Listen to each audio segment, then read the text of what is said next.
Don, it's all yours. All right. I skipped over kind of the intro, but he does a pretty good job explaining, so I'm going to let him do his thing.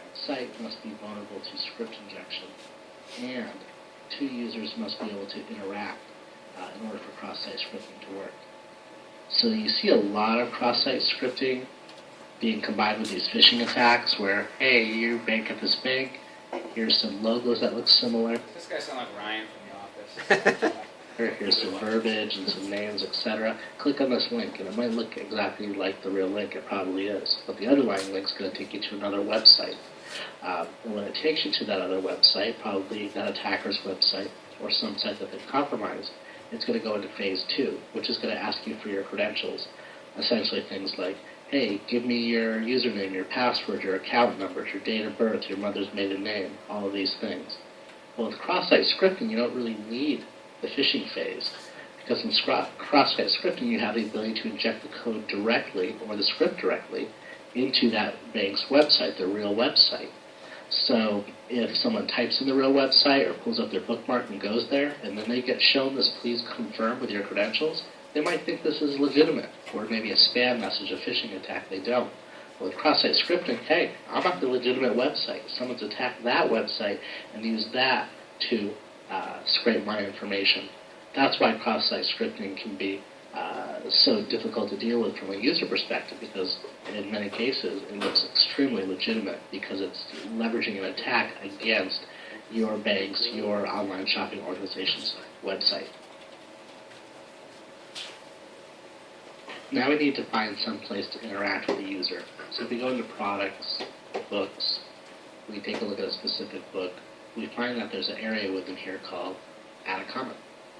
So theoretically, we could type any comment we want in this area, and that information is going to be displayed to all users that are reviewing this particular book.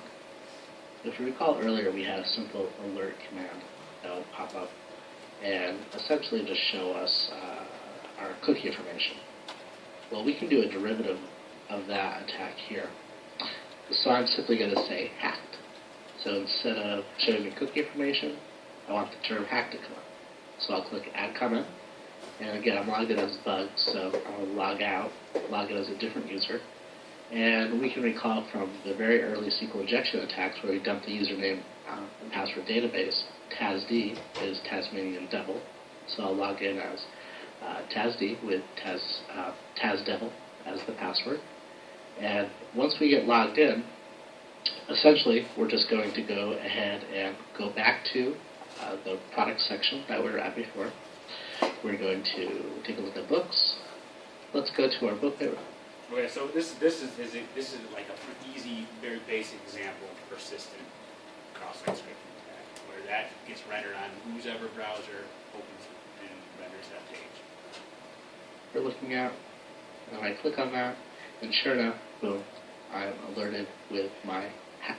And see, the cool thing about that is you can take that script, you can craft that comment, because it's not on the page anywhere. You can actually put in a legitimate looking comment, like, oh, this book sucks, or oh, this book's great. But at the end of your comment, put in some sort of tag, and you essentially have access to all the things the browser has access to for that client. So it could send me say this might be an Amazon website where you're buying crap. You might have stuff saved in your session that relates to billing and things like that. Amazon doesn't, but some sites that are crappy money, So that's the best thing about persistent attacks. Active alert. So the point Now, is this that doesn't have to be an alert, instead of this doing could an be- alert, he could email something, he could copy a You file. can do whatever you want. Yeah. You can even down. I mean, you can pull. It depends on individual security levels. Now, all web browsers allow certain scripts to be run, certain things to happen, but in general, they're pretty lenient until you can tighten them up yourself. And so how would you extract the data from that? You just have it put the data on another website then? Or? Yeah, you can have it sent to another server wherever. Yeah, because I'd be curious how you go about doing that. And then is that, I'd imagine, what the browsers are keying off of if information tries to leave the website that you're on? Or? That's exactly what it is. Like when you see that, you see these warnings and things like that within websites. I think Google Chrome, and they all have their own mechanisms for scanning things like this. they look for things like that, like domain changes and different redirects and things like that. So that in the event that something does happen like this, it tries to prevent things like that. So usually it's uncommon, like what I was saying, the same origin policy is that it's not common to use multiple different domains within one website. Right. URL, this could be a redirection, it could have captured session information. The only reason we got the pop-up is because I asked it to give me a pop-up. Again, there's a lot of other things we could do here, some really neat stuff around website redirection. And again, if the application was written this way, I could pull session identity information out as well. Now at this point, what I'd like to do is go ahead and paste in the script. It's a pretty large script, so I don't want to type it all. And essentially I'm saying, let's call a JavaScript that's going to look at window.location, which simply says, where am I? And I'm changing that to localhost/homepage.asp. So I'm saying where you are is someplace else. I'm naming it localhost, but that could be any website. So now this is the part too where somebody can craft another website, just like that phishing attack we saw earlier. It could look identical to this, but then it could be, you have to be creative and pretty strategic with stuff like this, but it could put you somewhere where you might think you're on the same site and you're entering in your credit card information or stuff that is interesting to people. So. Let me add that in. And I mean, it happens so fast. So that's a comment now. I'm going to log out, and I'm simply going to log back in, just like we did before.